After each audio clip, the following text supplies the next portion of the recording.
नमस्ते और स्वागत है आपका। आज हम इंग्लिश की एक ऐसी कॉमन मिस्टेक को ठीक करने वाले हैं ना, जो लगभग हर कोई करता है। और यकीन मानिए, इसे सुधारते ही आपकी इंग्लिश कहीं ज्यादा प्रोफेशनल और इम्प्रेसिव साउंड करेगी।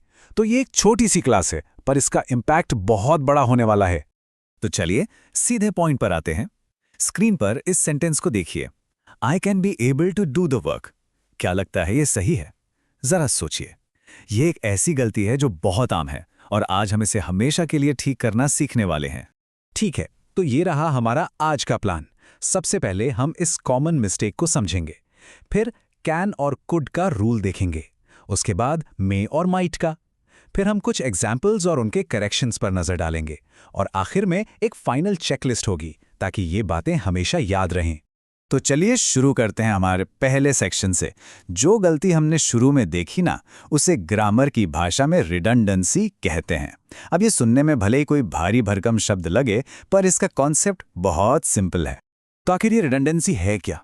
देखिए, इसका सीधा सा मतलब है ऐसे शब्दों का इस्तेमाल करना जो गैर जरूरी है, मतलब उनकी जरूरत ही नहीं है, क्योंकि उनका जो मीनिंग है वो सेंटेंस में पहले से मौजूद किसी और शब्द में छिपा हुआ है। आसान भाषा में कहें तो एक ही बात को दो बार कहना, और जब हम इससे बचते हैं ना, तो हमारी लैंग्वेज एकदम क्लियर और पावरफुल हो जाती है। अब आते हैं हमारे पहले मेन कॉन्सेप्ट पर। यहां हम बात करेंगे कैन और कुड की। ये दोनों ही वर्ड्स किसी काम को करने की क्षमता यानी कि एबिलिटी को दिखाते हैं, और इसका रूल एकदम सिंपल है।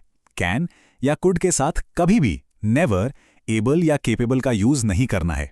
अब सवाल उठता है क्यों? ऐसा इसलिए क्योंकि कैन का मतलब ही होता है टू बी एबल टू। तो जब कोई कहता है आई कैन, तो वो असल में यही कह रहा है कि आई एम एबल टू।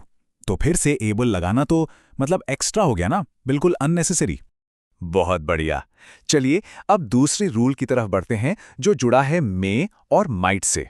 ये दोनों वर्ड्स किसी चीज के होने की संभावना यानी पॉसिबिलिटी दिखाते हैं। यहां भी रूल उतना ही आसान है। मे या माइट के साथ कभी भी पॉसिबल, पॉसिबली या लाइकली जैसे शब्दों का यूज मत कीजिए। क्यों? क्योंकि मे और माइट तो खुद ही पॉसिबिलिटी का सिग्नल देते हैं।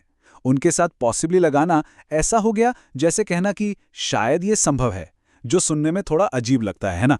ठीक है, थ्योरी तो बहुत हो गई। अब इन रूल्स को असली एग्जाम्पल्स में काम करते हुए देखते हैं। यहां से सारी चीजें एकदम क्रिस्टल क्लियर हो जाएंगी। ये रहा हमारा पहला example, I can be able to do the work.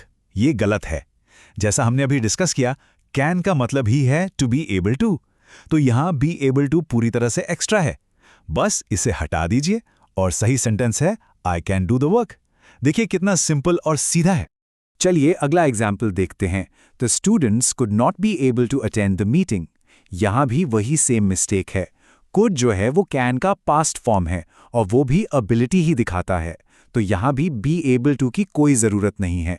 सही सेंटेंस होगा the students could not attend the meeting. अब मैं और माइट वाले रूल पर आते हैं। सेंटेंस है ही मे पॉसिबली अटेंड द पार्टी। यहां मैं पहले से ही पॉसिबिलिटी बता रहा है, तो पॉसिबली शब्द की कोई जरूरत नहीं है, ये रिडंडेंट है। बस कहिए ही मे अटेंड द पार्टी। ये एकदम परफेक्ट है। और ये रहा हमारा आखिरी example, it may likely rain. Likely शब्द भी संभावना या पॉसिबिलिटी ही बताता है, बिल्कुल मे की तरह। तो इन दोनों को एक साथ यूज करना गलत है। सही और क्लियर तरीका है इट मे रेन। बहुत अच्छे।